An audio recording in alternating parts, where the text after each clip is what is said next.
இப்போ என் கையில் இருக்கிறது 10 கிராம் கோல்ட் பார். இது எனக்கு ரொம்ப க்ளோஸான கோல்ட் பார். ஏன்னா நான் பர்ச்சேஸ் பண்ணது. நான் பர்ச்சேஸ் பண்ணும்போது இந்த கோல்ட் பாருங்க 3000 வெள்ளி தான், 300 வெள்ளி ஒரு கிராம். இன்றைக்கி இந்த கோல்ட் பாரோட ப்ரைஸ் 6000 ப்ளஸ் ப்ளஸ் ப்ளஸ்.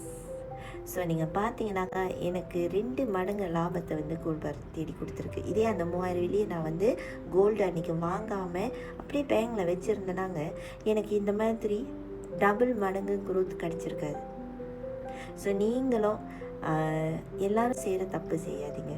ஃபிக்ஸ்டியில் போட்டு வைக்கிறது, பேங்க்கில் போட்டு வைக்கிறது, இதனால் நம்மளுக்கு எந்த ஒரு லாபமும் கிடைக்காது. கொஞ்சம் தான் கிடைக்கும், ஃபியூ ஹண்ட்ரட் தான் கிடைக்கும். உங்களுக்கு அதிகமான லாபம். அதே நேரத்தில் உங்கள் காசு உங்கள் கூடயே இருக்கும், சேஃபாக இருக்கும், ப்ரொடெக்டடாக இருக்கும் இன் டர்ம்ஸ் ஆஃப் வேல்யூ. இப்போ எல்லா இடத்துலையும் நடக்கிற war and everything causing the paper money's value to go down. So அதே நம்ம நாட்டுக்கும் நடக்குமா நடக்காத நம்ம சொல்ல முடியாது. பட் நம்ம ப்ரிகாஷனாக இருந்துப்போம். நம்ம காசை கோல்டாக கன்வெர்ட் பண்ணி வச்சோமா நம்ம காசை நம்ம ப்ரொடெக்ட் பண்ணிட்டோம். ஸோ கோல்டு உங்கள் காசுக்கு ஒரு இன்சூரன்ஸாக இருக்கும். ஸோ நம்பி வாங்க, சந்தோஷமாக சேவிங் பண்ணுங்கள். பயோவில் லிங்க் இருக்குது, லிங்கை கிளிக் பண்ணி எனக்கு நீங்கள் புலனம் பண்ணிங்கனாக்கா எப்படி ஆரம்பிக்கிறது என்ற விவரத்தை நான் ஷேர் பண்ணுவேன். மினிமம் 100 ரிங்கிட்லேயே ஸ்டார்ட் பண்ணாங்க.